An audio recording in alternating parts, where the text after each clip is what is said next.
오늘 말씀의 제목은 마지막 신탁입니다. 마지막 신탁.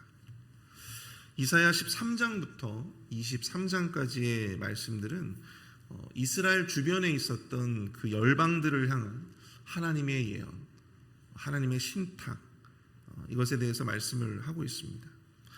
오늘 보면 이사야 23장은 특별히 두로의 멸망과 회복에 대해서 다루고 있는데요.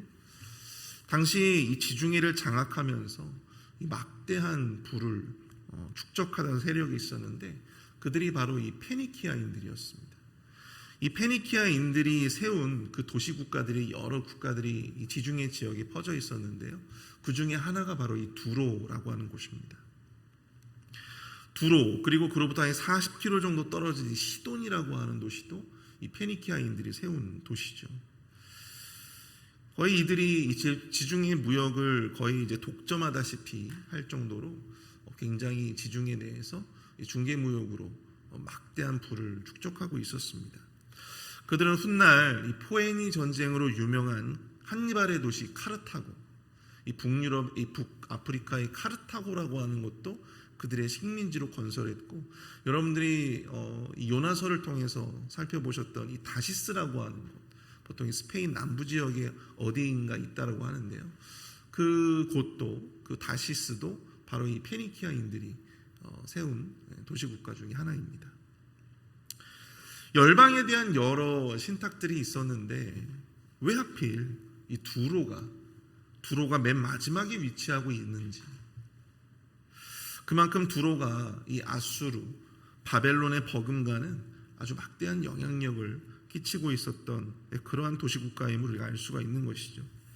비록 이 아수르와 바벨론처럼 어떤 군사력으로 어떤 그런 강대한 나라는 아니었지만 그들은 지중해 무역을 통한 이 막대한 부와 물질을 거머쥐고 당시의 경제 대국으로서 바벨론과 아수르, 애굽에 막막없는 어떤 그러한 국력을 가지고 있었던 곳이 바로 이 두로, 시돈, 이 페니키아인들이었다라고 하는 것입니다.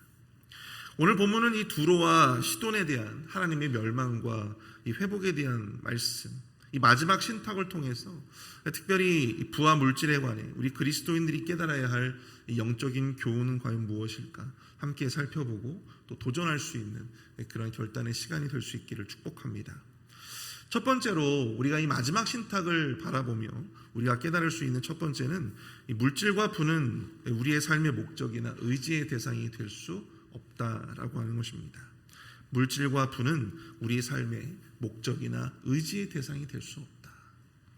오늘 본문 1절부터 7절까지의 말씀을 보시면 이 두로가 몰락을 하게 되고 황무하게 되면서 그들의 이 식민지들, 그들이 세웠던 어떤 도시국가들과 또한 그들과 함께 중개무역을 했던 그런 나라들의 그런 어떤 고통과 혼란에 대해서 말씀하고 있음을 보게 됩니다. 우리 1절 함께 보실까요? 두로에 관한 경고라. 다시스의 배들아, 너희는 슬피 부르짖을지어다. 두로가 황무하여 집이 없고 들어갈 곳도 없으며 이 소식이 기띔 땅에서부터 그들에게 전파되었습니다.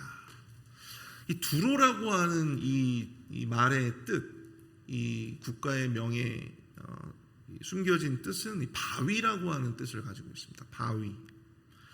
근데 오늘 본문 1절에서 기띔은 또 어딜까요? 기띔은 바로 이 그들이 세웠던 또 다른 식민지, 바로 이 키프로스. 오늘날 이스라엘 옆에 있는 조그마한 그런 섬이 있지 않습니까? 우리 신약 성경에 오면 이곳을 구브로라고 이야기를 하죠. 구브로. 바로 그것이 바로 이 키프로스, 기띔을 의미합니다.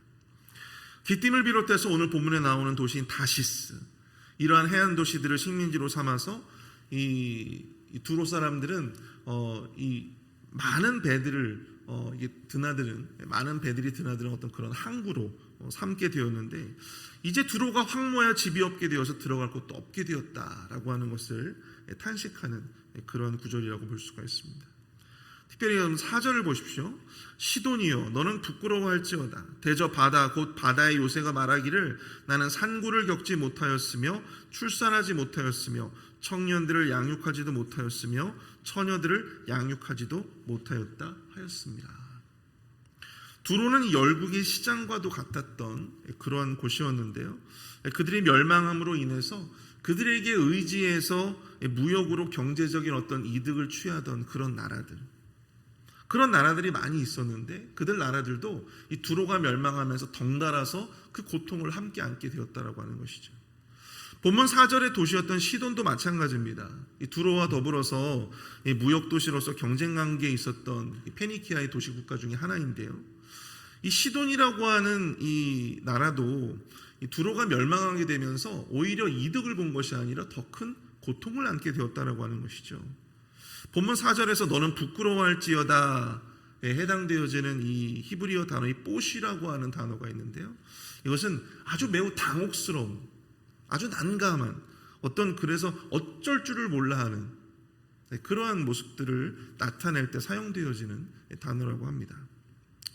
그도 그럴 것이 이 두로는 시돈이 그동안 굉장히 어떤 라이벌과 같이 경쟁 관계에 있기도 했지만 서로 주고받으면서 굉장히 서로가 서로를 의지해 왔던 그런 도시였기 때문에 이 고대 시돈의 어떤 주화를, 동전을 이제 현대 역사가들이 이제 발굴을 해 보았는데요.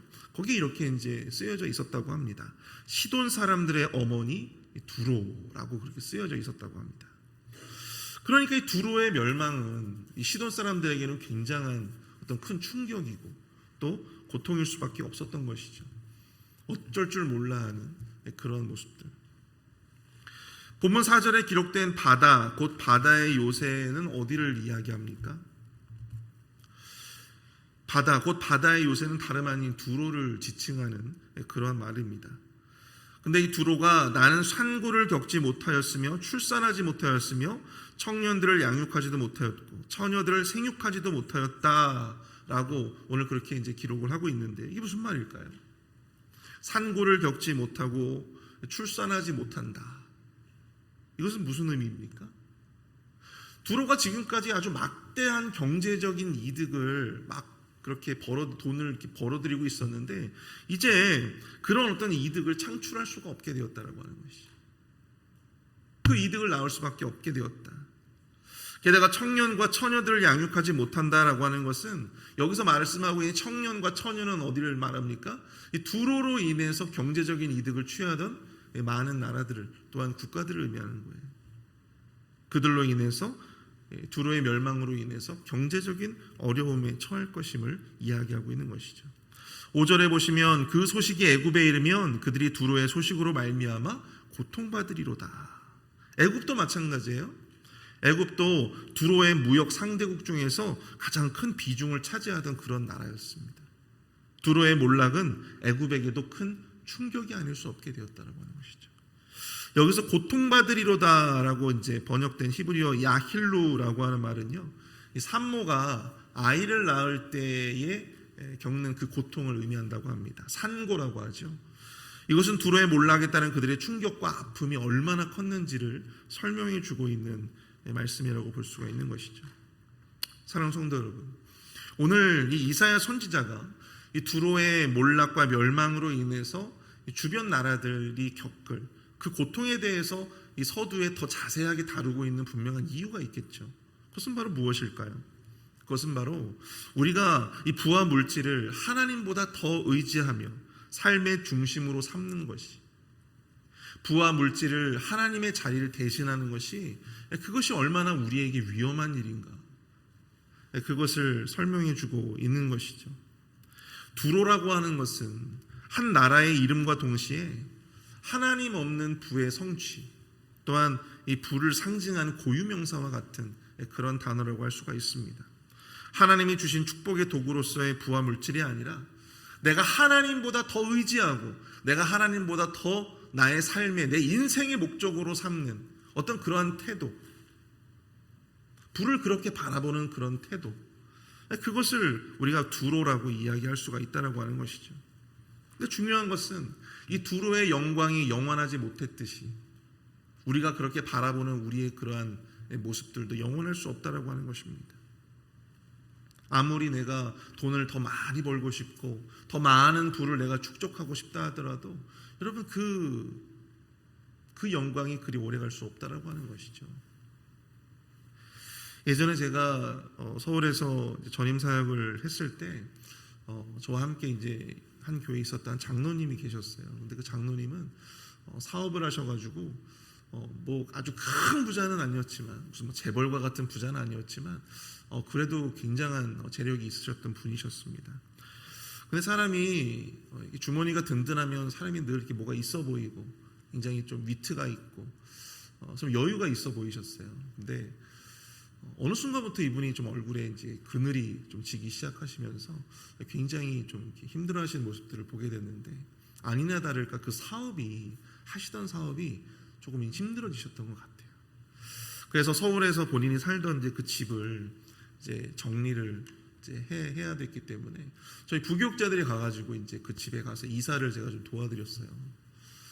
근데 참 저는 살면서 그렇게 큰 평수의 아파트를 처음 가봤습니다. 예. 여러분들 가보신 적 있으십니까? 예. 뭐 모르겠습니다. 예. 저는 뭐 100평대 아파트를 가본 적은 없지만 그래도 뭐 그에 맞먹는 굉장히 큰 아파트였던 것 같아요. 갔는데 이제 이 장로님께서만 이제 짐들을 막 정리를 하시고 이제 막 그 이사업체들이 와가지고 막 정리를 하는데 교육자들이 좀 이렇게 좀 도와드렸어요. 그런데 이제 식사를 하시던 자리에서 이분이 자기가 이제 사업을 하실 때 굉장히 돈을 많이 벌으셨던 어떤 그런 일들을 막 저희들한테 이 얘기를 막 하시는 거예요. 근데 중요한 건 지금 사업이 좀 어려워지셔가지고 굉장히 지금 상황이 안 좋아졌지 않습니까? 과거의 어떤 본인의 영광에 대해서 막 이렇게 이야기를 하시는데 오히려 그것을 보면서 저희가 좀 굉장히 좀 마음이 짠했던 어떤 그런 기억이 있습니다.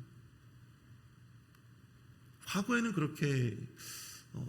그렇게 자신의 사업이 잘 되고 또 부를 이루어가고 이런 어떤 영광에 대해서 기쁘게 말씀을 하시는데 뭔가 이렇게 씁쓸한 웃음을 지으시는데 그럼 뭐 하냐는 거죠. 지금 이렇게 망해버렸는데.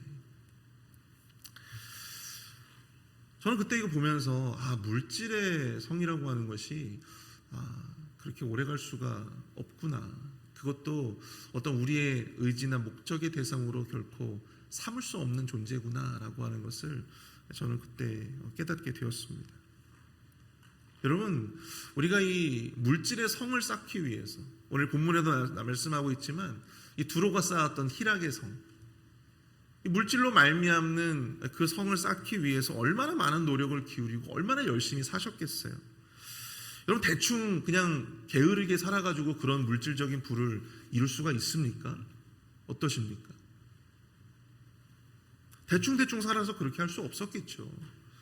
얼마나 열심히 살고 또 얼마나 아등바등 살고 얼마나 정말 치열하게 사셨겠어요. 오늘 본문에 나와 있는 이 두로라고 하는 것도 우리가 그냥 무조건 죄악시하기보다는 그들도 그 막대한 부를 이루기 위해서 얼마나 열심히 일했겠습니까? 얼마나 열심히 그것을 위해서 노력했겠어요. 중요한 건 그 영광이 영원하지 않더라라고 하는 것이죠. 그리고 그 두로라고 하는 지역에 의지해 왔던 그 주변에 있는 수많은 나라들, 오늘에서 본문에서 말씀하고 있는 이 청년과 처녀들, 그 도시국가들, 그들을 의지해 왔던 그 모든 도시국가들도 얼마나 이 두로의 멸망을 바라보며 큰 고통을 겪어야 했습니까? 결국 물질이 우리의 의지의 대상이 될 수 없다. 오늘 본문은 분명하게 말씀해주고 있는 것이죠. 그 물질이 하나님의 자리를 대신해 줄 수는 없다라고 하는 거예요. 오늘 보면 9절을 보시면 만군의 여호와께서 그것을 정하신 것이라 모든 누리던 영화를 욕되게 하시며 세상의 모든 교만하던 자가 멸시를 받게 하려 하심이라. 사랑하는 성도 여러분, 부를 누리시게 하는 이도 여호와 하나님이시고 그것을 거두시는 이도 여호와 하나님이심을 여러분들 기억하실 수 있길 축복합니다. 그러므로 우리가 우리의 삶의 진정한 목적이자 우리의 의지의 대상으로 삼을 수 있는 분은 오직 여호와 하나님밖에 없다라고 하는 것이죠. 아무리 내가 막대한 부를 소유하고 내가 집이 몇 채고 내가 사업장이 몇 채고 그럼 그것을 우리가 자랑하는 것이 아니라 진정으로 우리가 우리의 의지의 대상으로 여길 분은 오직 여호와 하나님밖에 없다. 일시적으로 누렸다가 사라지는 그 물질 자체를 의지하지 마시고 나에게 그 물질을 베풀어 주시는 나의 그 부와 나에게 그 물질을 베풀어 주시는 여호와 하나님, 그것을 정하시는 이에게 우리가 더욱더 신뢰하며 나아갈 수 있는 저와 여러분들이 되시기를 축복합니다. 두 번째로 우리가 두로의 멸망을 바라보면서 이 마지막 신탁을 통해서 우리는 주 안에서 거듭난 자들은 부에 대한 인식과 목적이 달라야 한다라고 하는 것을 말씀해 주고 있다라고 하는 것이죠. 주 안에서 거듭난 자들은 부에 대한 인식과 목적이 달라야 한다. 여러분 15절과 16절을 한번 보시겠습니다. 그날부터 두로가 한 왕의 연한같이 70년 동안 잊어버린 바 되었다가 70년이 찬 후에 두로는 기생의 노래같이 될 것이라. 잊어버린 바 되었던 너 음녀여, 수금을 가지고 성읍에 두루 다니며 기묘한 곡조로 많은 노래를 불러서 너를 다시 기억하게 하라 하였느니라. 오늘 보면 15절부터 마지막 18절까지의 내용을 보시면 하나님의 심판으로 인해서 몰락하고 멸망했던 두로가 다시금 회복되어지는 과정들을 지금 설명하고 있는 것입니다. 보면 15절을 보시면 두로가 70년 동안 잊어버린 바 되었다고 말씀하고 있어요. 70년. 근데 그 70년이 찬 후에는 기생의 노래같이 될 것이다. 그렇게 말씀하고 있습니다. 여러분 유다가 몇 년 동안을 이 포로 생활을 하게 됐죠? 70년이잖아요. 똑같아요. 두로도 70년 동안 멸망했다가 70년 후에 다시 회복되어진대요. 그런데 그들의 회복이 마치 뭐와 같다? 기생의 노래와 같다. 그렇게 말씀하고 있습니다. 여기서 기생으로 번역된 히브리어 핫조나라고 하는 이 단어는요, 간음하는 여자, 몸을 파는 창녀를 의미합니다. 한때 유명세를 탔던 기생이 시간이 지나서 노래를 부르며 재기를 다진, 이것은 다시금 어떤 것을 의미하고 있냐면 다시금 그들의 특기인 중개무역, 이 도시 저 도시 가면서 물건을 서로 팔고 주고받는 이 중개무역을 통해서 다시 그들의 어떤 부가 회복되고 재기하게 된다라고 하는 그런 내용의 말씀인 것이죠. 17절과 18절을 보십시오. 70년이 찬 후에 여호와께서 두로를 돌보시리니 그가 다시 값을 받고 지면에 있는 열방과 음란을 행할 것이며.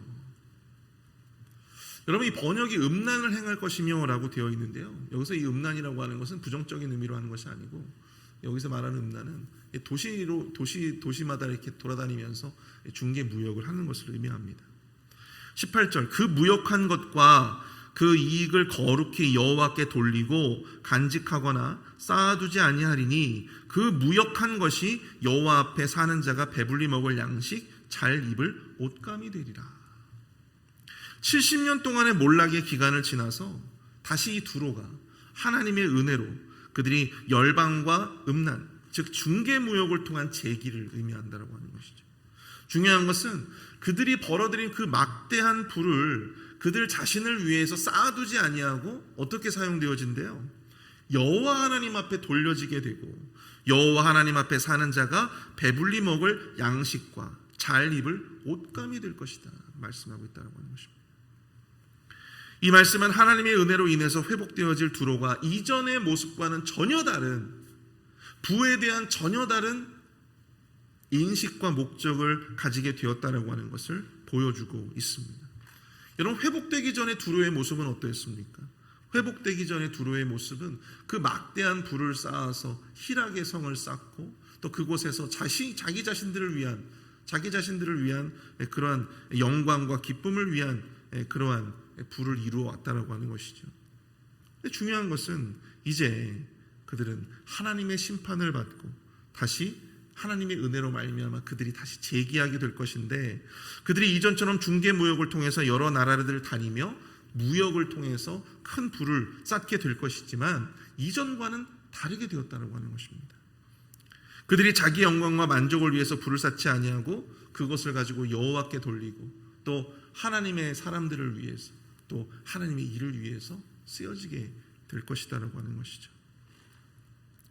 사랑하는 성도 여러분, 하나님의 은혜로 구원받은 자들, 하나님의 은혜로 거듭난 자들의 특징은 이처럼 이 물질적인 부분에 있어서도 이전과는 큰 차이를 보인다라고 하는 것입니다. 참된 부의 회복은요, 부에 대한 우리의 인식과 목적이 달라지는 데 있다라고 하는 것입니다. 우리가 가진 물질이 나 자신의 영광을 위한 도구로 쓰여지는 것이 아니라 내가 가지고 있는 내가 취득한 어떤 그런 물질의 부가 온전히 하나님을 위해서, 또한 하나님의 사람들을 위해서, 또 하나님의 공동체를 위해서 그렇게 쓰여질 수 있어야 한다라고 하는 것이죠. 우리 공동체 안에도 여러분들 이 공동체를 물질로 섬기는 분들을 많이 보게 됩니다. 그런데 이런 분들을 보시게 되면 돈이 많다고 해서 많이 섬기는 게 아니에요. 오히려 없으신 분들이 더 이 교회를 위해서 많이 섬기시는 모습들을 저는 많이 보았습니다. 여러분, 이분들이라고 뭐 필요한 게 없겠습니까? 이분들이라고 돈이 아깝지가 않을까요? 자기 자녀들을 위해서 또 자기 가족을 위해서 쓴다면 더 잘 쓰일 수 있었을 텐데, 그것을 여러 헌금으로 또 여러 가지 물질의 모습으로 그렇게 교회를 위해서 섬기는 그런 모습들, 또 우리 같은 교우들을 섬기며 나아가는 그런 모습들, 하나님의 은혜를 입은 자로서 이 부에 대한 인식이 바뀌었기 때문에, 물질에 대한 인식이 바뀌었기 때문에 가능할 수 있다고 하는 사실입니다. 사랑하는 성도 여러분, 거듭난 성도로서 영적인 것뿐만 아니라 우리가 가진 이 부와 물질에 대한 인식도 목적도 변화되시기를 축복합니다. 내가 열심히 일해서 번 돈이지만 그것은 여러분들 우리의 것이 아니에요. 내가 성실하게 모아서 마련한 돈이지만 그것이 내 것은 아닙니다.